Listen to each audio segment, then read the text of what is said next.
Hello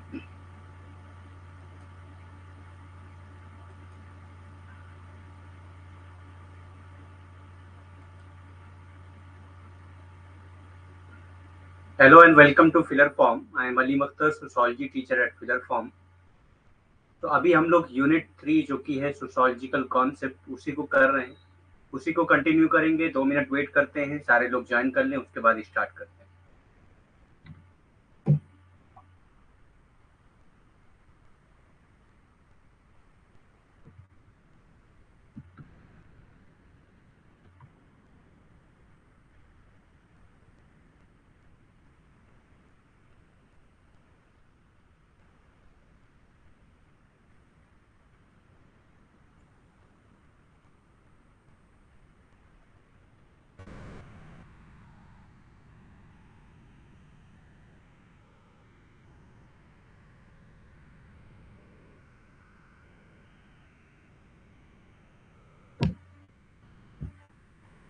तब तक आप लोग कंफर्म करिए वॉइस एंड पीपीटी क्लियर है या नहीं।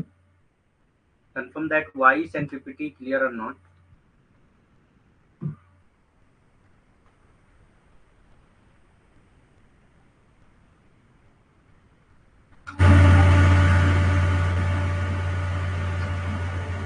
One minute.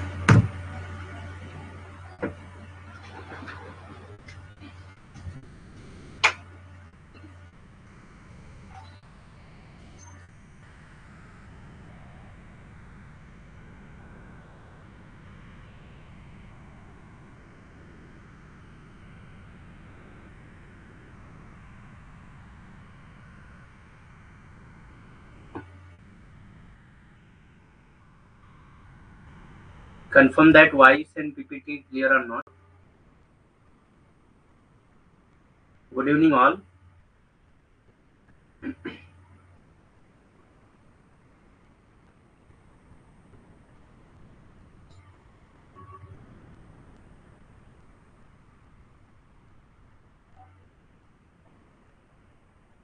Good evening. ठीक है, स्टार्ट करते हैं क्लास।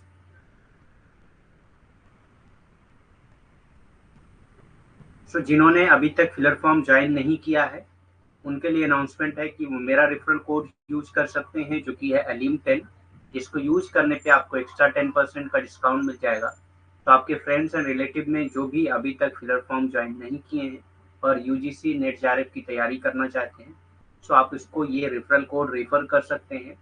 ये रेफरल कोड एप्लीकेबल है फिलर फॉर्म के ऑल कोर्सेज।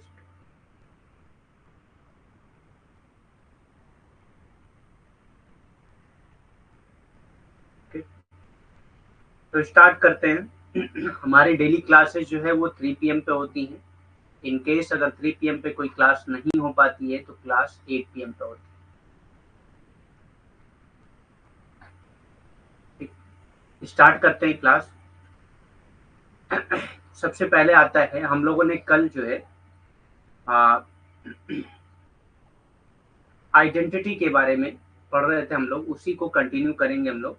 सो सबसे पहले मीट को हम लोग पढ़ते हैं। इसमें Mead coin the term I and me. Mead ने जो है आई एंड मी का टर्म जो है कॉइन किया था, ये हम लोग पढ़ चुके हैं। The I is the inner you. I क्या है? जो आपके अंदर का हिस्सा है, जो आप अंदर से हैं वो आपका आई है। Mead tries to infer that this aspect of an individual is fixed and not influenced by external factor. और ये जो आपका अंदर का हिस्सा है, यानी कि अंदर से आप कैसे हैं, ये कभी भी एक्सटर्नल फैक्टर से इन्फ्लुएंस नहीं करता है।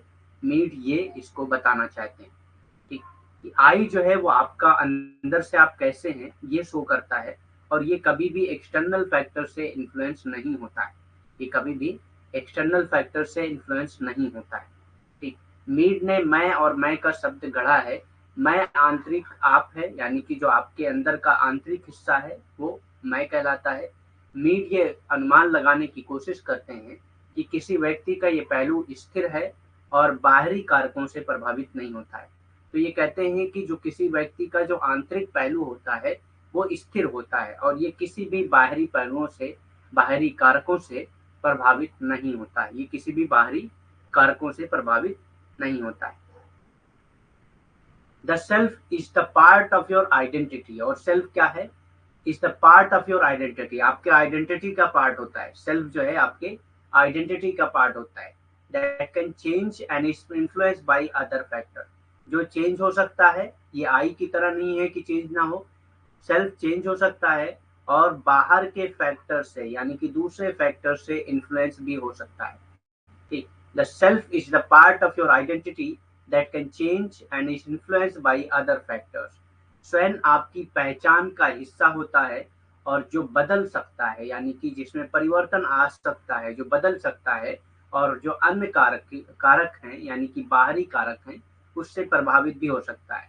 तो आप यहाँ पे ये जान लीजिए कि जो सेल्फ है वही आइडेंटिटी है, जो सेल्फ है वही आइडेंटिटी है, और आइडेंटिटी जो है वो बदलती रहती है और बाहर के फैक्टर से इन्फ्लुएंस भी होती रहती है।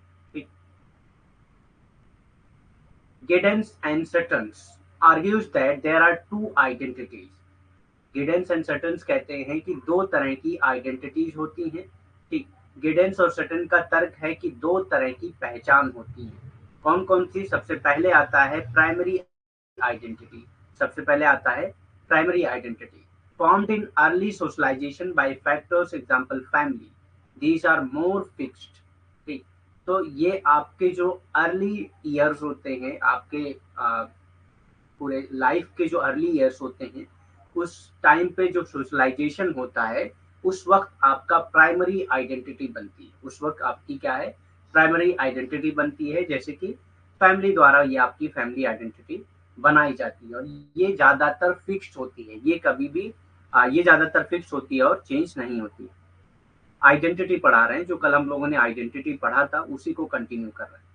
ठीक, there are more fixed, they are these are more fix, यानी कि जो प्राइमरी आइडेंटिटी होती हैं वो फिक्स होती है। ठीक, प्राइमरी प्राथमिक पहचान क्या होती है? प्राथमिक पहचान वो है जो प्रारंभिक समाजीकरण में कारकों द्वारा गठित, उदाहरण के लिए परिवार, यानी कि जैसे कि परिवार के द्वारा जो है गठित जो समाजीकरण होता है हमारे प्रारंभिक साल में, प्रारंभिक वर्ष में, हमारे जीवन के प्रारंभिक वर्ष में हमारा जो प्राथमिक पहचान है वो बनती है। और ये प्राथमिक पहचान जो है ज्यादातर फिक्स होती है, इसमें कोई भी बदलाव नहीं आता है। ठीक,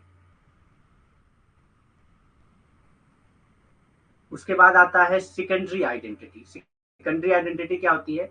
फॉर्म बाय सेकेंडरी सोशलाइजेशन। तो ये सेकेंडरी सोशलाइजेशन के जरिए बनती है। ठीक, प्राइमरी सोशलाइजेशन के जरिए प्राइमरी आइडेंटिटी बनती है, सेकेंडरी सोशलाइजेशन के जरिए सेकेंडरी आइडेंटिटी बनती है। एग्जाम्पल है वर्क। वर्क यानी कि जहाँ पे आप काम करते हैं, जो काम आप करते हैं उससे आपकी सेकेंडरी आइडेंटिटी बनती है। दीज आर मोर फ्लूइड, ये फ्लूइड होती है क्योंकि आपने वर्क चेंज किया तो वहाँ पे दूसरी जगह गए, दूसरी जगह पे हो सकता है आपकी आइडेंटिटी चेंज हो जाए। ठीक, तो सेकेंडरी आइडेंटिटी फ्लूइड होती है। फ्लूइड यानी कि जो चेंजेबल होती है, जिसको बदला जा सकता है। द्वितीयक पहचान क्या होती है? द्वितीयक पहचान द्वितीयक समाजीकरण द्वारा गठित होती है। ठीक, द्वितीय समाजीकरण द्वारा गठित होती है द्वितीयक पहचान। एग्जाम्पल के लिए है कामकाज, जहाँ पे आप काम करते हैं या जो आपका काम है उससे आपकी द्वितीयक पहचान बनती है जो अधिक तरल होती है। तरल कहते हैं जो आसानी से बदली जा सकती है। ठीक, और परिवर्तनशील होती है। और क्या है? परिवर्तनशील होती है। नेक्स्ट, अब यहाँ तक आइडेंटिटी हम लोग कंप्लीट कर चुके हैं। नेक्स्ट कॉन्सेप्ट हम लोग स्टार्ट करने जा रहे हैं, कम्युनिटी, समुदाय।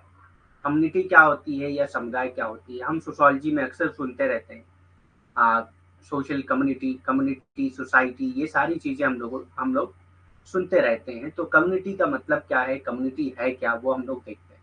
तो सबसे पहले हम लोग रॉबर्ट एजरा पार्क की डेफिनेशन देखते हैं। ठीक, रॉबर्ट एजरा पार्क की डेफिनेशन देखते हैं। सबसे पहले इनकी परिभाषा देखते हैं, समुदाय में इन्होंने क्या कहा है। ठीक, community is the broadest in the broadest sense of the term has spatial and geographical connotation. ये कहते हैं कि रॉबर्ट एजरा पार्क के अकॉर्डिंग कम्युनिटी क्या है? ये एक स्पेशियल और जियोग्राफिकल कनोटेशन है, यानी कि जिसमें जियोग्राफी भी होती है और जिसमें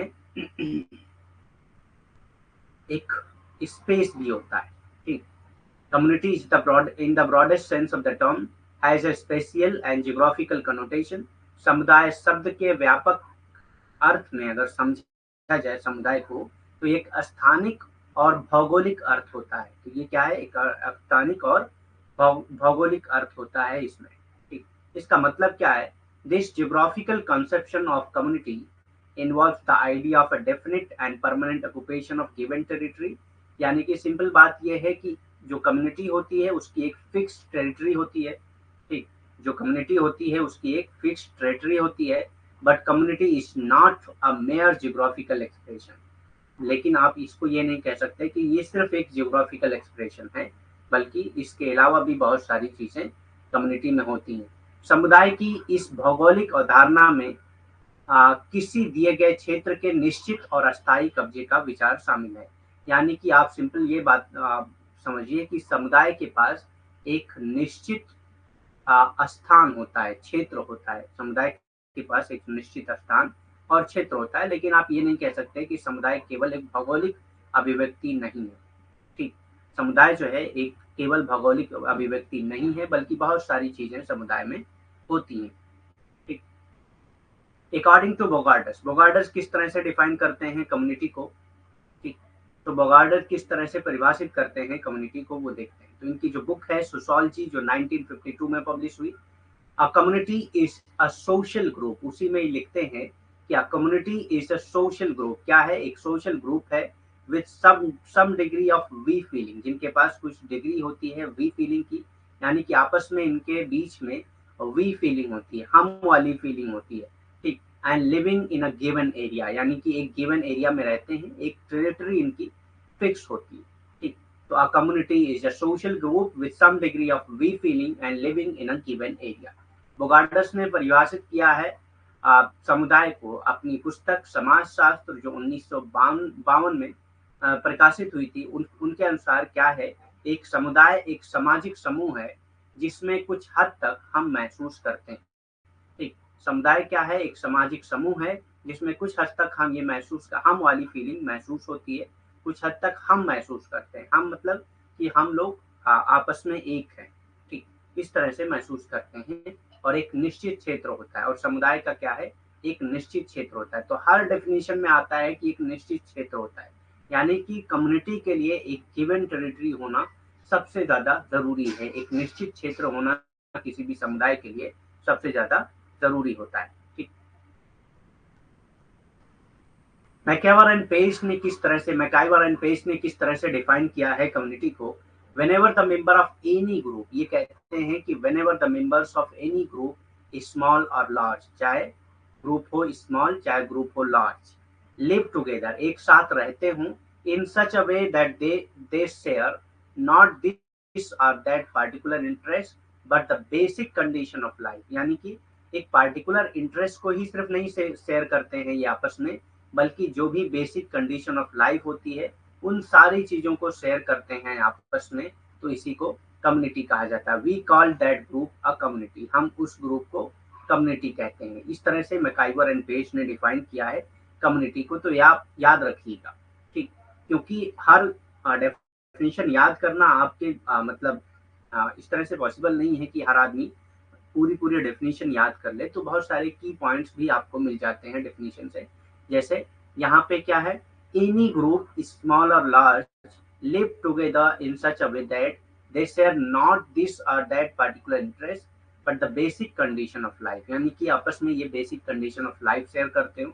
तो यही अगर आपको याद है तब भी आप मैकाइवर एंड पेज की डेफिनेशन बता सकते हैं। मैकाइवर एंड पेज ने किस तरह से परिभाषित किया है समुदाय को। जहां भी किसी समुदाय समूह के सदस्य छोटे हों या बड़े समूह, यानी कि समूह चाहे छोटा हो चाहे समूह बड़ा हो, अगर उसके सदस्य एक साथ इस तरह से रहते हों कि वो इस या उस विशेष रुचि को नहीं, बल्कि जीवन की बुनियादी स्थितियों को साझा करते हो। यानी कि बहुत सारी चीजों को साझा करने के साथ साथ जो जीवन की बुनियादी स्थितियां होती हैं उसको भी साझा करते हैं आपस में। तो हम उस समूह को क्या कहते हैं, एक समुदाय कहते हैं। तो हम क्या करते हैं, उस समूह को एक समुदाय कह देते हैं। ठीक,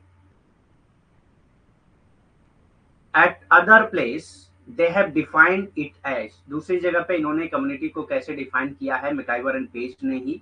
ठीक, तो एक डेफिनेशन तो हम लोगों ने देख लिया मैकाइवर एंड पेज की। दूसरी डेफिनेशन क्या है कम्युनिटी की according to MacIver and Page? I strongly knit group, कहते हैं कि एक स्ट्रांगली निट ग्रुप जो एक साथ जुड़ा हुआ ग्रुप हो, बहुत स्ट्रांगली जुड़ा हुआ, occupying a single geographical area, यानी कि एक टेरिटरी होती है इनके पास, occupying a single geographical area and living a common life, और एक कॉमन लाइफ जीते हों, तो उसी को कम्युनिटी कहा जाता है। दूसरे स्थान पर मैकइवर एंड पेज ने समुदाय को इस तरह से परिभाषित किया है कि एक भौगोलिक क्षेत्र, समुदाय क्या है, एक भौगोलिक क्षेत्र पर कब्जा करने वाले और एक समान जीवन जीने वाले एक मजबूत बुने हुए समूह के रूप में परिभाषित किया है। यानी कहते हैं कि समुदाय एक मजबूत बुना हुआ समूह है जो एक साथ एक क्षेत्र में रहते हैं और एक समान जीवन जीते हैं। ऐसे लोगों को, ऐसे समूह को क्या कहा जाता है? समुदाय कहा जाता है। ठीक। हाँ, हम लोग कम्युनिटी की डेफिनेशन पढ़ रहे हैं। कम्युनिटी, हाँ, डेफिनेशन पूछा जाता है, डेफिनेशन पूछा जाता है, तो कीवर्ड से आप डेफिनेशन याद रखिए। कैरेक्टरिस्टिक्स ऑफ कम्युनिटी में बी स्टेटेड एज अंडर। अब कम्युनिटी की कैरेक्टरिस्टिक्स क्या होती हैं, समुदाय के लक्षण क्या होते हैं, हम वो देखने जा रहे हैं। ठीक।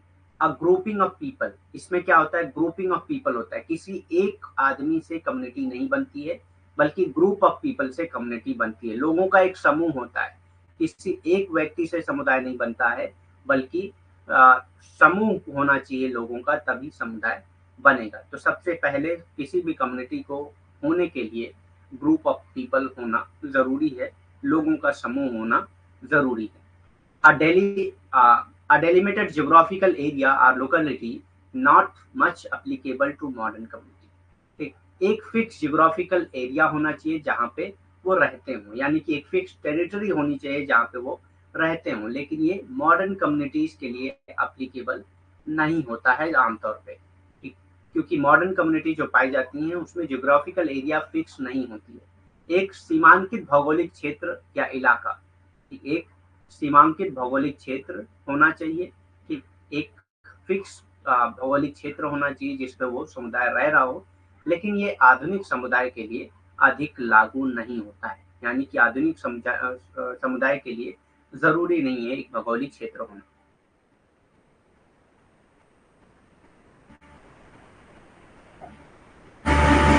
अब इससे इजी वे कैसे बता सकते हैं? इसमें क्या होता है बताएं, जब आप उसको बार बार नहीं पढ़ते हैं तो कंफ्यूजन होगा।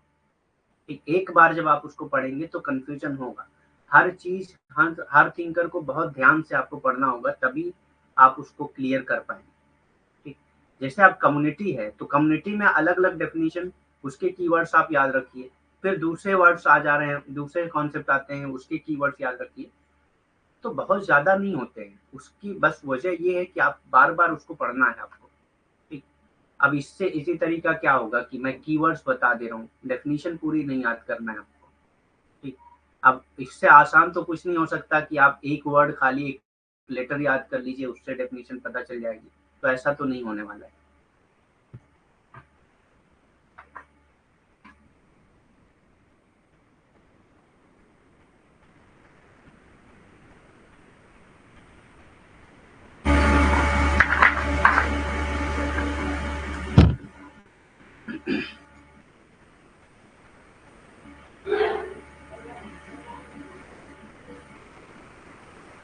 तीसरा है a common culture and a social system, एक कॉमन कल्चर हो और एक सोशल सिस्टम। ठीक, एक कॉमन कल्चर हो और सोशल सिस्टम हो। हाँ, रिवीजन बहुत इंपॉर्टेंट है।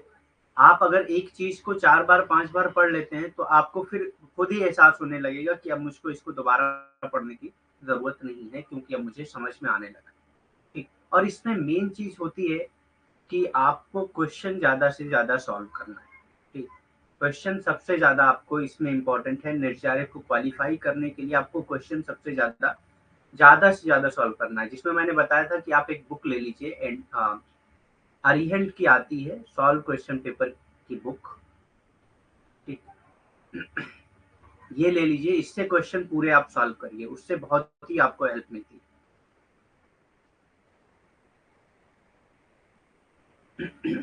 ठीक, कोई भी चीज़ डिटेल्स में पढ़ाने में बहुत टाइम लगता है और सिलेबस आपका बहुत लेंथी है, ठीक है? और डिटेल्स में इसलिए नहीं पढ़ाया जाता है क्योंकि बहुत ज़्यादा डिटेल्स में क्वेश्चन पूछे नहीं जाते, ठीक? और उसमें कन्फ्यूजन भी बहुत ज़्यादा होगा, बहुत डिटेल्स में अगर पढ़ाया जाए कोई चीज़।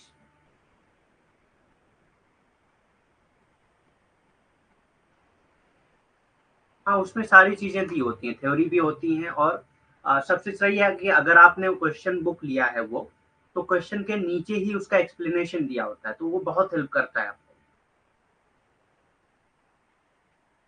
ठीक? A common culture has culture and a social system, जैसे क्वेश्चन कम होते हैं उसमें, लेकिन हाँ, क्वेश्चन वाली सिर्फ अलग है। एक प्रीवियस ईयर क्वेश्चन की बुक अलग आती है, पीवाईक्यू, ठीक? वो ले लीजिए, उसमें बहुत अच्छा दिया हुआ है, एक्सप्लेन नीचे किया होता है पूरा, ठीक?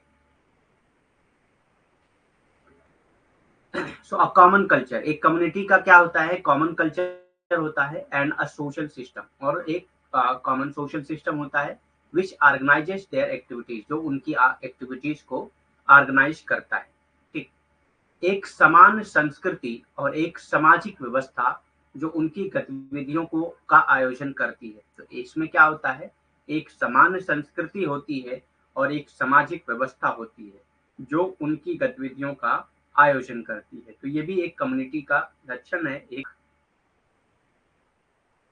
कॉन्शियसनेस एमंग द मेंबर्स, और जो चौथा है कि जो कम्युनिटी होती है उनके जो मेंबर्स हैं उनके बीच में एक कॉन्शियसनेस होती है अबाउट देयर यूनिटी, कि उनके बीच में यूनिटी है, एक वी फीलिंग होती है उनके अंदर, and a sense of belongingness, यानी कि आपस में पहचान के होने का सेंस होता है, वी फीलिंग होती है यहाँ पे, ठीक?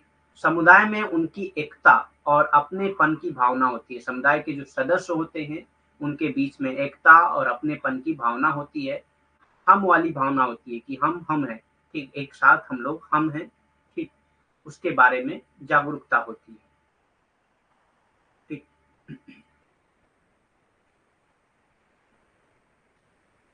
Act collectively in an organized manner, और ये लोग काम करते हैं कलेक्टिवली एक ऑर्गेनाइज्ड मैनर मैनर पे, जो भी कम्युनिटी के मेंबर होते हैं वो कलेक्टिवली काम करते हैं, ऑर्गेनाइज्ड मैनर में काम करते हैं, सामूहिक रूप से संगठित तरीके से कार्य करते हैं, सामूहिक रूप से संगठित तरीके से कार्य करते हैं। A division of labour into specialized and interdependent function, ठीक? एक कम्युनिटी में डिवीजन ऑफ लेबर होता है, स्पेशलाइज्ड डिवीजन ऑफ लेबर होता है और इंडिपेंडेंट फंक्शन होते हैं, इंटरडिपेंडेंट फंक्शन होते हैं, यानी कि इनके जो फंक्शन होते हैं ये आपस में इंटरडिपेंडेंट होते हैं। आपस में इंटरडिपेंडेंट मतलब एक दूसरे के बिना काम नहीं चलता, सब एक दूसरे पे डिपेंडेंट होते हैं, ठीक? विशेष और अनियोन्यासित कार्यों में श्रम का विभाजन होता है, यानी कि लोग आपस में एक दूसरे पर निर्भर होते हैं, ठीक? और विशेष तरीके से यहाँ पे श्रम का विभाजन होता है समुदाय में, ठीक? नेक्स्ट कॉन्सेप्ट आता है डायस्पोरा, ठीक है? लेट हो गए हैं तो आप जो पिछली क्लासेस हैं वो जब भी वीडियो अपलोड हो जाएगी तो आप उसको रिकॉर्डेड क्लासेस देख लीजिएगा, क्योंकि ऑलरेडी आप आधे घंटे लेट हो चुके हैं। डायस्पोरा यानी कि प्रवासी, डायस्पोरा से बहुत बार क्वेश्चन पूछा गया एग्जाम में। 1 मिनट।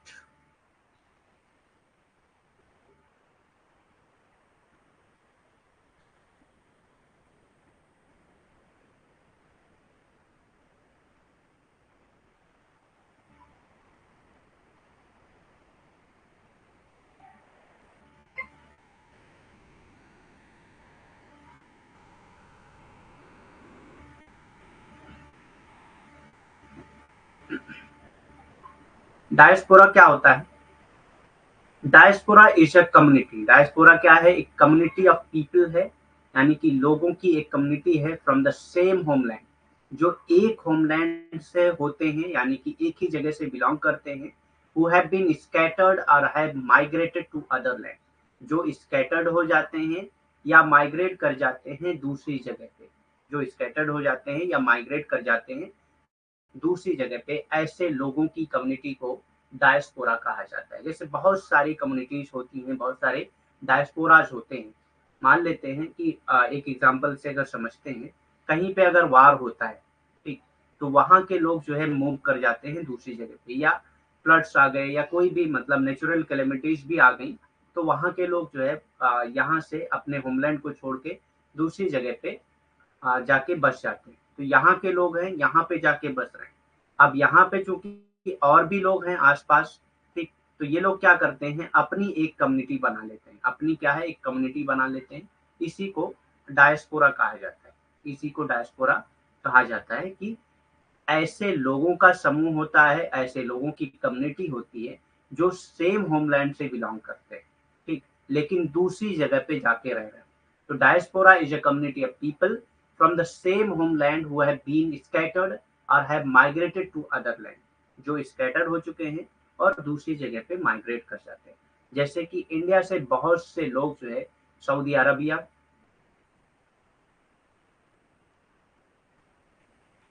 कुवैत, ऐसी बहुत सारी जगहों पे जाके रहते हैं, काम करते हैं।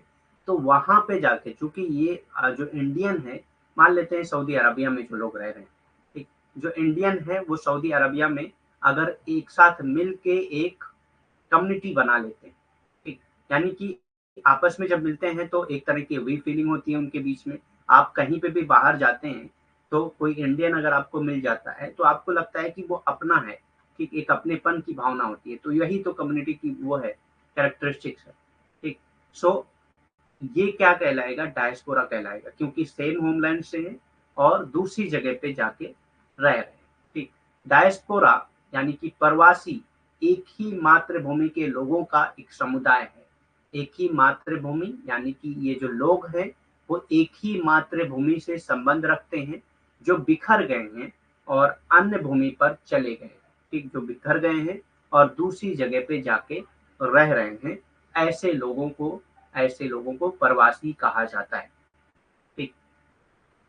While most often associated with the जैविस people, ये ज्यादातर डायस्पोरा का जो कॉन्सेप्ट है वो जैविस लोगों के साथ जोड़ा जाता है, क्योंकि जैविस जो है, जो ज्यूज हैं, उन्होंने बहुत ज्यादा माइग्रेशन किया है। ज्यूज के बीच में माइग्रेशन सबसे ज्यादा हुए हैं।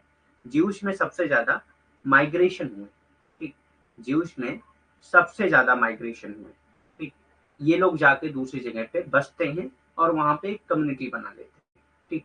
While most often associated with the Jewish people, तो आपसे अगर पूछा जाता है ज्यादातर जो है डायस्पोरा का जो कॉन्सेप्ट है वो किस से रिलेटेड है, तो जैविस पीपल से रिलेटेड है। Expel from the kingdom of Israel, जिनको इसराइल के किंगडम से एक्सपेल कर दिया गया था, मतलब निकाल दिया गया था in the 6th century BC.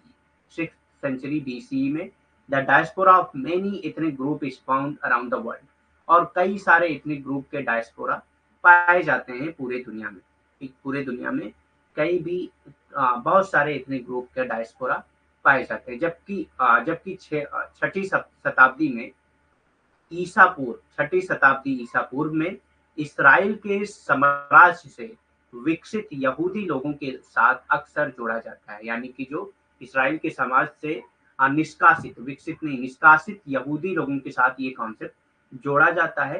क्यों जोड़ा जाता है?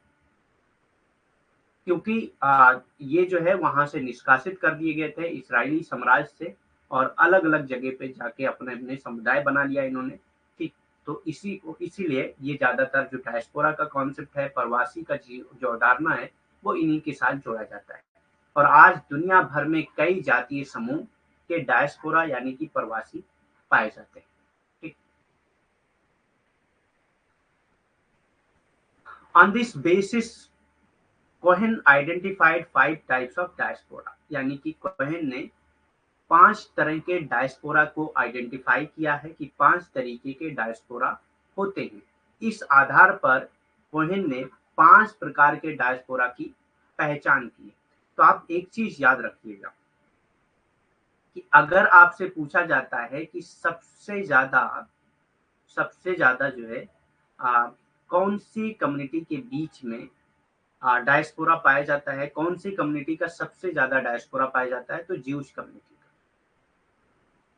सबसे ज्यादा जो है ज्यूश कम्युनिटी का ही डायस्पोरा पाया जाता है। लेकिन अगर नंबर की बात करें, नंबर ऑफ पीपल की बात करें,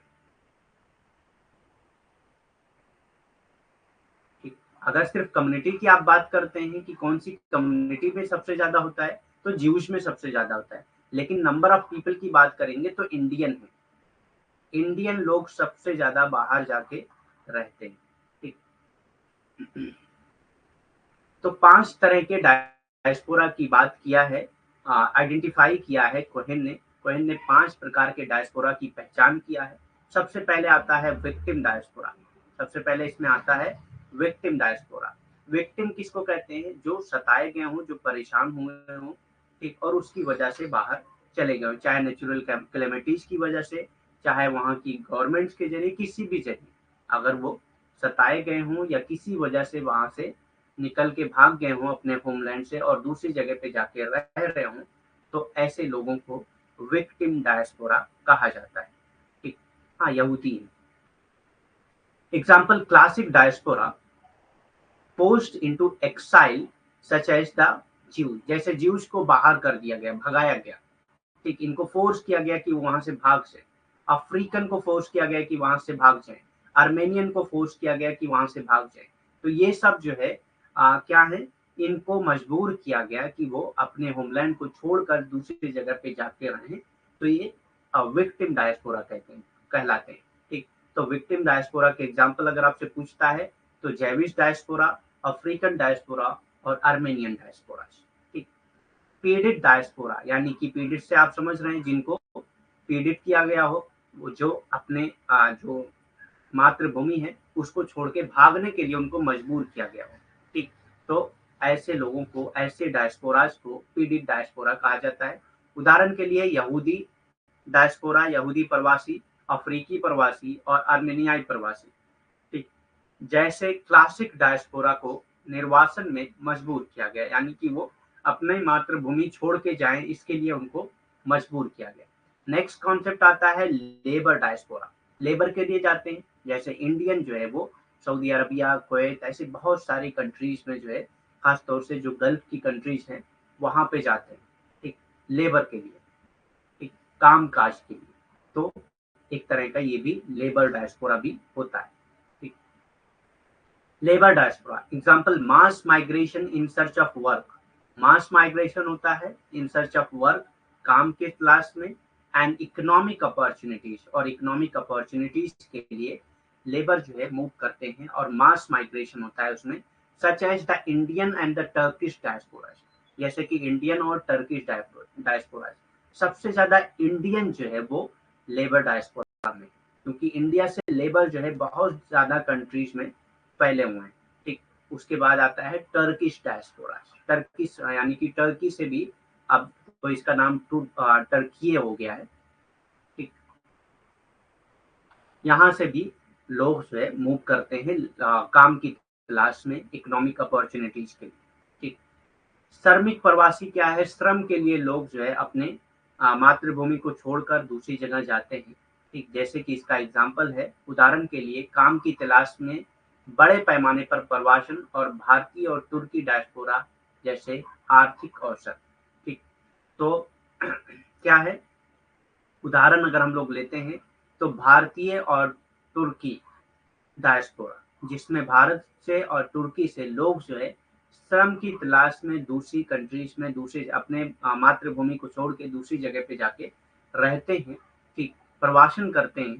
ठीक, बड़े पैमाने पर प्रवासन होता है इसमें, क्या करने के लिए? अपने आ, कामकाज की तलाश में और आर्थिक अवसर की तलाश में, कामकाज की तलाश में और आर्थिक अवसर की तलाश में। नेक्स्ट आता है ट्रेड डायस्पोरा। ट्रेडिंग के लिए लोग जो है दूसरी कंट्रीज में जाते हैं। ठीक, example migration seeking to open trades routes and links such as the Chinese and Lebanese. जैसे चाइनीज और लेबनीज हैं, ये अपने ट्रेड्स के लिए, अपने बिजनेस के लिए, अपने माल को दूसरी जगह पे इंपोर्ट करने के लिए, ठीक, एक्सपोर्ट करने के लिए, इंपोर्ट नहीं एक्सपोर्ट करने के लिए क्या करते हैं, एक जगह से दूसरी जगह मूव करते हैं ट्रेडिंग के लिए। ठीक, अपना बिजनेस खोलने के लिए। तो इस तरह के डायस्पोरास को कहा जाता है trade diaspora. migration seeking to open trade routes and link such as the Chinese and Lebanese diaspora। तो चाइनीज और लेबनीज जो है वो ट्रेड डायस्पोरा में आते हैं। व्यापार डायस्पोरा क्या है? उदाहरण के लिए व्यापार मार्ग खोलने, यानी कि व्यापार के लिए जब आप अपने होमलैंड को छोड़ के, अपने मातृभूमि को छोड़ के दूसरी जगह पे जाके बस जाते हैं तो उसको व्यापार डायस्पोरा कहा जाता है, जैसे कि चीनी और लेबनी डायस्पोरा, जैसे लिंक खोलने के लिए मांग करने वाले प्रवासी। ठीक। नेक्स्ट आता है इंपेरियल डायस्पोरा। इंपेरियल किसको कहते हैं? इंपेरियल कहते हैं शासन को, राज को। ठीक। तो इंपेरियल यानी कि दूसरी कंट्री पे राज करने के लिए अगर आप एक अपने होमलैंड को छोड़ के दूसरी जगह पे जाते हैं, दूसरी जगह पे जाके बसते हैं, क्या करने के लिए? उस दूसरी जगह पे अपना शासन चलाने के लिए, ठीक, अपना किंगडम चलाने के लिए, तब इसको इंपेरियल डायस्पोरा कहा जाता है। जैसे ब्रिटिश लोग इंडिया आए, तो ब्रिटिश ने अपने होमलैंड को छोड़ के इंडिया आए, क्या करने के लिए आए? इंडिया पे कब्जा करने के लिए और उसमें अपना शासन चलाने के लिए, ठीक, अपनी गवर्नमेंट चलाने के लिए।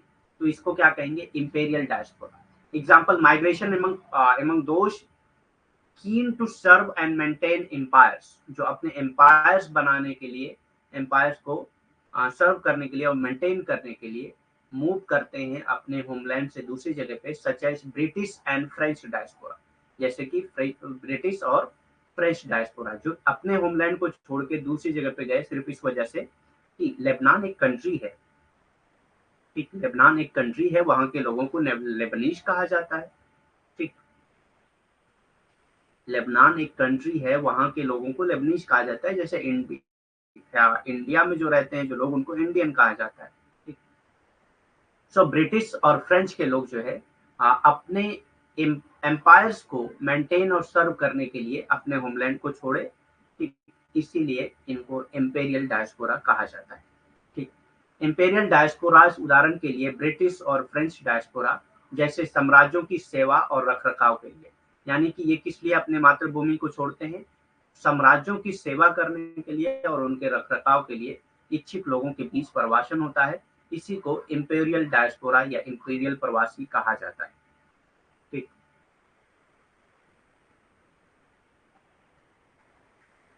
नेक्स्ट आता है cultural diaspora. Cultural diaspora example, those who move through a process of chain migration such as the Caribbean diaspora.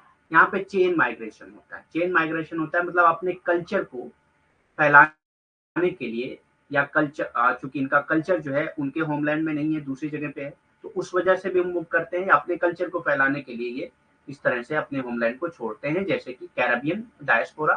ठीक। सांस्कृतिक डायस्पोरा उदाहरण के लिए जो कैरेबियन डायस्पोरा जैसे चेन माइग्रेशन की प्रक्रिया से के माध्यम से आगे बढ़ते हैं।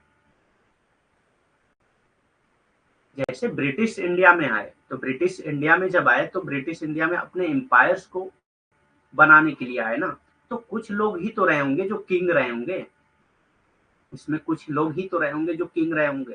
ठीक। बाकी लोग जो है इन्हीं के शासन को मजबूत करने के लिए, बाकी ब्रिटिश जो आए यहाँ पे वो इन्हीं को सपोर्ट करने के लिए, इन्हीं के मतलब जो ऑफिस है उसमें काम करने के लिए, और इन्हीं के शासन में जो भी जरूरत थी सिविल लोगों की, वो सारी चीजें करने के लिए ये आए, क्योंकि किंग ही सारी चीजें तो थोड़ी करता है। ठीक। तो किंग तो एक ही होगा, बाकी जो लोग आए वो क्या करने आए? वही किंग को सपोर्ट करने के लिए, उन्हीं को सर्व करने के लिए और उन्हीं के एम्पायर्स को बनाए रखने के लिए। ठीक। रखरखाव मीन्स उन्हीं के एम्पायर को बनाए रखने के लिए इन्होंने एक जगह से दूसरी जगह पे अपने होमलैंड को छोड़ के दूसरी जगह पे मूव किए, माइग्रेट किए, तो उसी को इंपेरियल डायस्पोरा कहा जाता है। ठीक। कल्चरल डायस्पोरा जैसे कि कैरेबियन डायस्पोरा, ये अपने कल्चर को फैलाने के लिए या अपने कल्चर से मिलने के लिए, हो सकता है कि कुछ लोग जो है अपने होमलैंड को सिर्फ इस वजह से छोड़ते हो क्योंकि वहां पे उनका कल्चर नहीं मिल पा रहा है। ठीक। तो ये कल्चरल डायस्पोरा कहा जाता है, जैसे कि कैरेबियन डायस्पोरा। ठीक। 3 basic features of diaspora. Diaspora के 3 बेसिक फीचर्स कौन कौन से हैं? डायस्पोरा की 3 मूलभूत विशेषताएं कौन कौन सी हैं? तो सबसे पहले आता है continuing connection to a country और रीजन ओवरशिप, यानी कि इनका जो है कनेक्शन रहता है, कंटिन्यू कनेक्शन रहता है। एक आदमी अगर किसी कंट्री की सिटीजनशिप छोड़ के दूसरी जगह पे जाके बस जाएगा तो वो डायस्पोरा में नहीं आएगा, क्योंकि उसका कनेक्शन उसकी जो ओरिजिन ऑफ कंट्री थी, उसकी कंट्री ऑफ ओरिजिन जो था उससे खत्म हो चुका है। तो कनेक्शन होना जरूरी है डायस्पोरा के लिए। ठीक, डायस्पोरा के लिए कनेक्शन होना जरूरी है। अगर आप सिटीजनशिप छोड़ के कहीं और जाके बस जा रहे हैं तो ये क्या हो जाएगा, ये डायस्पोरा नहीं कहलाएगा। ठीक, a continuing connection to a country of origin, यानी कि जो आपकी ओरिजिन की कंट्री है उससे आपका कनेक्शन होना चाहिए। माइग्रेशन कहते हैं एक जगह से दूसरी जगह मूव करना, एक जगह से दूसरी जगह जाना माइग्रेशन कहलाता है। ठीक, मूल देश से निरंतर संबंध होना चाहिए। तो जो भी लोग, अगर आपने मातृभूमि छोड़ दिया लेकिन आपकी अपनी मातृभूमि से निरंतर संबंध होना चाहिए, संबंध नहीं टूटना चाहिए। ठीक, ये फीचर है डायस्पोरा के। A strong group consciousness sustained over time. ठीक, एक स्ट्रांग ग्रुप कॉन्शियसनेस होना चाहिए। जो लोग बाहर रह रहे हैं अपने होमलैंड को छोड़ के, उनके बीच में स्ट्रांग ग्रुप कॉन्शियसनेस होना चाहिए। एक समय के साथ साथ एक मजबूत समूह चेतना भी बनी रहनी चाहिए। ठीक, a sense of kinship, kindship with diaspora member in other countries, यानी कि एक तरह का थोड़ा सा क्या होता है, दयालुता होती है, रहमदिली होती है जो लोग वहां पे मिलते हैं। जैसे कि आप अगर इंडियन हैं, कहीं बाहर कंट्री में जा रहे हैं तो आपकी कंट्री का जब कोई लोग मिलते हैं तो आप उनकी मदद भी करना चाहते हैं, किसी भी तरह से उससे पूछेंगे कि कोई प्रॉब्लम हो तो बताओ, या और कुछ एक तरह का काइंडशिप होता है आपके अंदर, ठीक, अपनी कंट्री के लोगों से। अन्य देशों में डायस्पोरा सदस्यों के साथ एक दयालुता की भावना होती है। ठीक, the Indian diaspora is the world largest diaspora. Indian diaspora जो है वो वर्ल्ड लार्जेस्ट डायस्पोरा है। नंबर की अगर बात करें तो सबसे ज्यादा जो कम्युनिटी में डायस्पोराज होते हैं वो ज्यूज में होते हैं। अगर रिलीजन की बात करें, सपोज करिए अगर आप रिलीजन की बात करें तो सबसे ज्यादा कौन से रिलीजन में डायस्पोराज होते हैं, तो ज्यूज। ठीक, भारतीय डायस्पोरा दुनिया का सबसे बड़ा डायस्पोरा है। ठीक, तो ये याद रखिएगा क्योंकि ये क्वेश्चन पूछा जा सकता है। ठीक, नेक्स्ट टर्म आता है वैल्यूज। वैल्यूज ही करके हम लोग लीव करेंगे क्लास मोल। ठीक, value are individual beliefs that motivate people to act. एक इंडिविजुअल का बिलीफ जिसके जरिए पीपल मोटिवेट होता है किसी चीज को करने के लिए, वन वे और अनदर, मतलब किस तरह से करना है या किस तरह से नहीं करना है, इस पे वो मोटिवेट होता है। They serve as a guide for human behaviour. ये ह्यूमन बिहेवियर को एक गाइड के तौर पे सर्व करता है। यानी कि वैल्यूज क्या है, वैल्यूज के अकॉर्डिंग आप सारे एक्शन अपने करते हैं। ठीक, आप कहते हैं ना कभी कभी मेरी वैल्यू इस चीज को अलाउ नहीं करती है, जो काम तुम बोल रहे हो। ठीक, तो ऐसी आपका वैल्यू क्या होती है, एक आपकी बिलीफ होती है, आपकी एक बिलीफ कहते हैं कि जिस पे आप विश्वास रखते हो। एक आपका विश्वास होता है जो आपके काम को मोटिवेट करता है कि किस तरह से करना है, किस तरह से नहीं करना है। ठीक, और एक आपके बिहेवियर के लिए एक गाइड की तरह से काम करता है वैल्यू। ठीक, मूल क्या है, मूल व्यक्तिगत विश्वास है। मूल क्या है, एक व्यक्तिगत विश्वास है। ठीक, जो लोगों को एक या दूसरे तरीके से कार्य करने के लिए प्रेरित करता है। ठीक, जो लोगों को एक या दूसरे तरीके से काम करने के लिए प्रेरित करता है, वो मानव व्यवहार के लिए एक मार्गदर्शक के रूप में कार्य करता है। यानी कि मूल जो है वो मानव व्यवहार को का मार्गदर्शन करता है, मानव व्यवहार का मार्गदर्शन करता है। हाँ, इंडियन डायस्पोरा है दुनिया का सबसे largest diaspora. Generally people are predisposed to adopt the values that they are raised with। यानी कि जो लोग होते हैं जिस वैल्यूज के साथ वो पले बड़े होते हैं, यानी कि उनकी फैमिली की जो वैल्यू होगी या उनके आसपास जो लोग हैं उनकी जो वैल्यू होती है, उन्हीं को वो अडॉप्ट करते हैं लोग। People also tend to believe that those values are right because they are the values of their particular culture. और लोग जो है ये बिलीव करते हैं कि वो जो वैल्यू है वो सही है क्योंकि वो उन्हीं के पर्टिकुलर कल्चर से बिलोंग करती है। आमतौर पर लोग उन मूल्यों को अपनाने के लिए तैयार होते हैं जिनके साथ वो बड़े होते हैं, यानी कि जिन मूल्य के साथ वो पले पले बड़े होते हैं उसी को अपनाने के लिए वो तैयार होते हैं, और वो ये भी मानते हैं कि वही मूल्य सही है, क्योंकि वो उन्हें उन्हीं की विशेष संस्कृति के मूल्य होते हैं। ठीक, उन्हीं की विशेष संस्कृति के मूल्य होते हैं। डेफिनेशन क्या है मूल्य, वैल्यू की या परिभाषा क्या है मूल्य की? तो सबसे पहले हम लोग डेफिनेशन देखेंगे एच.एम. जॉनसन की। एच.एम. जॉनसन कहते हैं values are general standards.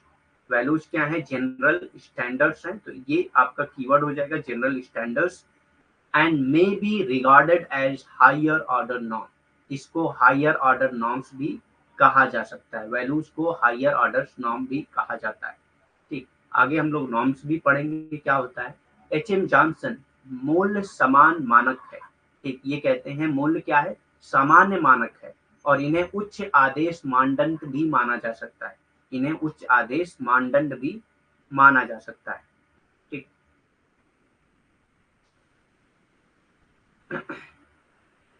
Next आते हैं पीटर वास्ले। इनकी डेफिनेशन क्या है वैल्यू की? General conception of the good, ideas about the kind of end that people should pursue throughout their life and throughout the many different activities in which they engage।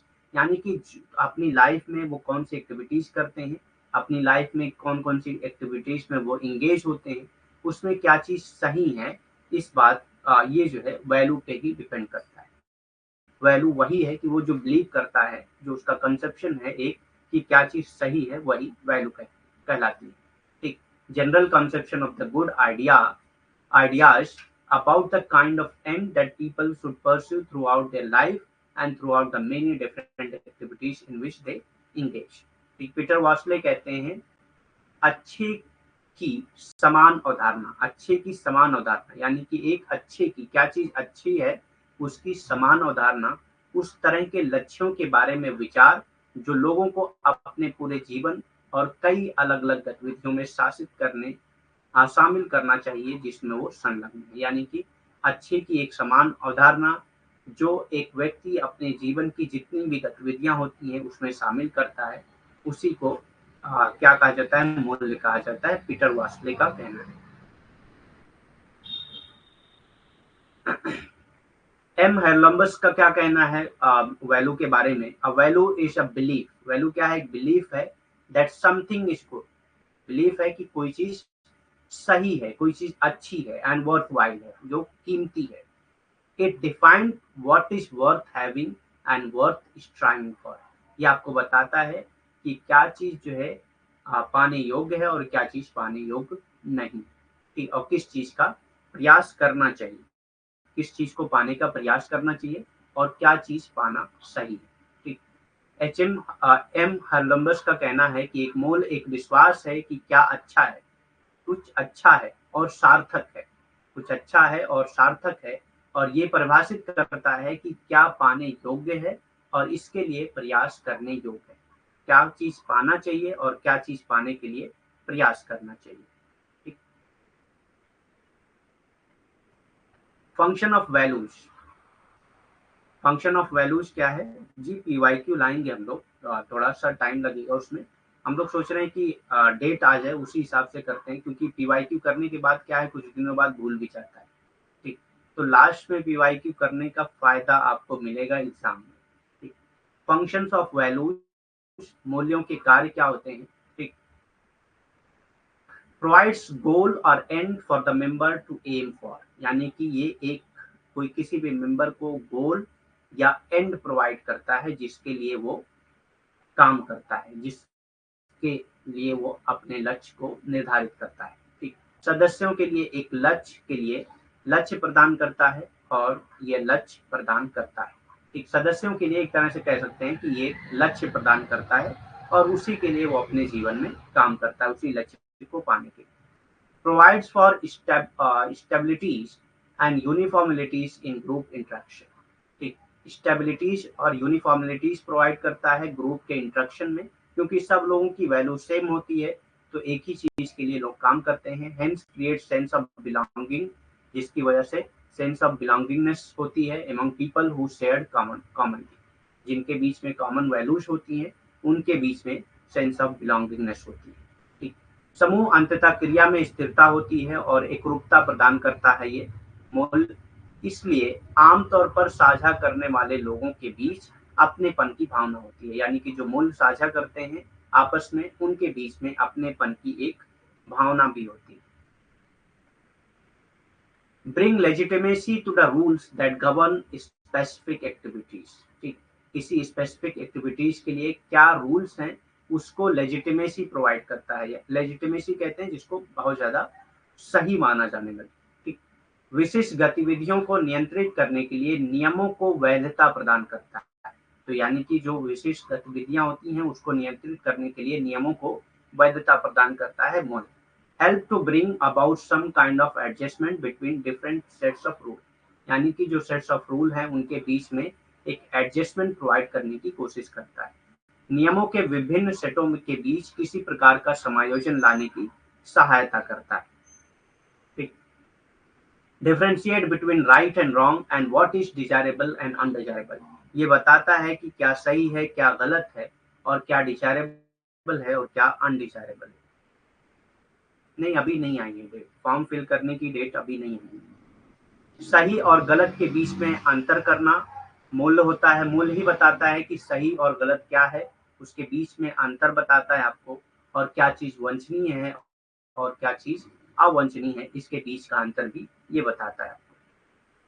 ठीक, तो norms हम लोग कल करेंगे। और भी कोई क्वेश्चन है आपका तो कर सकते हैं। Any question you can ask.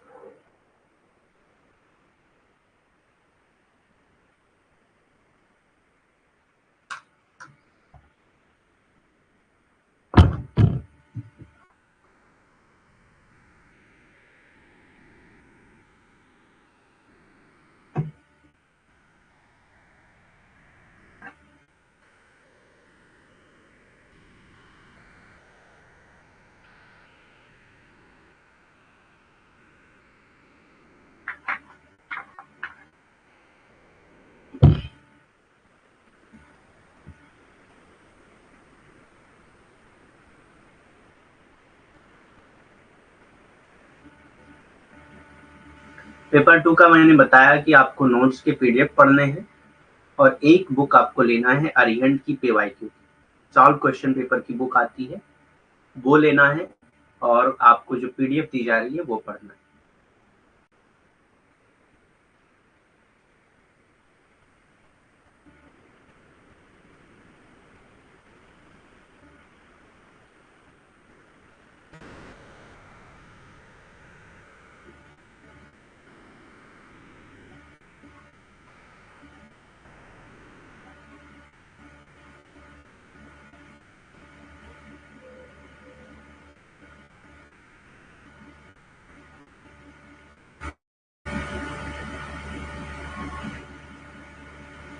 ठीक है, फिर लीव करते हैं। Thank you very much, have a nice day.